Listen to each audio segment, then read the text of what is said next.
civils et militaires dans la Première Guerre mondiale. Une guerre d'une violence inédite.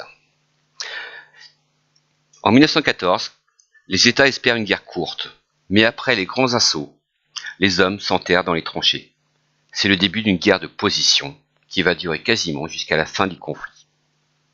Les Alliés remportent la guerre en 1918 grâce à l'entrée en guerre des États-Unis en 1917.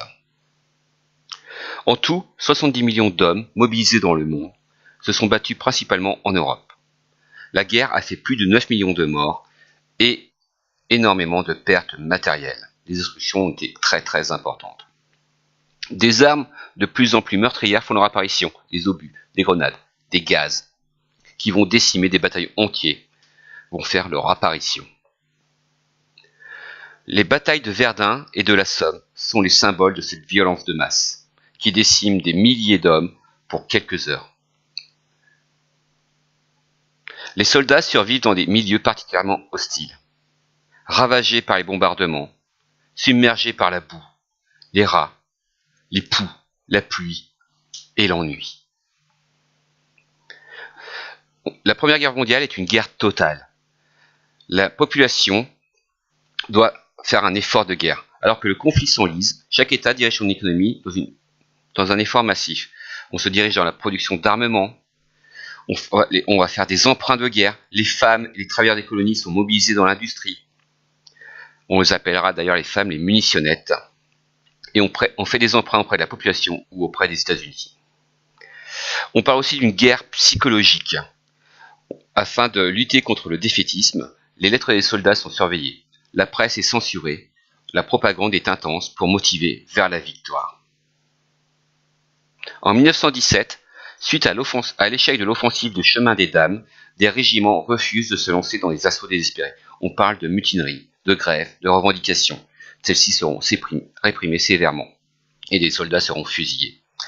En 1917, 1917 est aussi marqué par la révolution bolchevique en Russie. Les bolcheviks prennent le pouvoir, renversent l'empereur et fondent l'URSS en instaurant une dictature communiste. Enfin, cette Première Guerre mondiale est une guerre totale. Guerre totale dans la production d'armement à l'arrière. Le rôle des civils est très important, mais ils deviennent aussi des cibles. La ville de Lens, par exemple, dans le nord, est complètement rasée. Des régions sont occupées par l'ennemi. La population est obligée de travailler pour l'adversaire, ou alors elle fuit. Dans certaines régions, des milliers de civils sont envoyés dans des camps d'internement ou de travail, comme en Belgique et le nord-est de la France. Entre 1915 et 1916 se déroule également le génocide des Arméniens dans l'Empire ottoman. Cette minorité chrétienne est déjà victime de persécutions avant la guerre. Ils sont accusés de complicité avec l'Empire russe.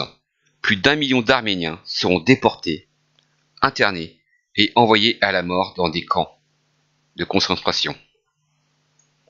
En conclusion, cette guerre se distingue par 3 parties. La violence au front, et notamment par les avancées technologiques des armes, très meurtrières. À l'arrière, par un tournant particulier, les civils dans les zones occupées sont pillés, violentés. Et enfin, une guerre totale qui met en place une guerre psychologique, 70 millions de soldats mobilisés, une économie de guerre, une propagande. Cette guerre a un bilan très lourd, 9 millions de morts, 6 millions d'invalides et l'instauration d'un régime communiste. Les États-Unis apparaissent alors comme la grande puissance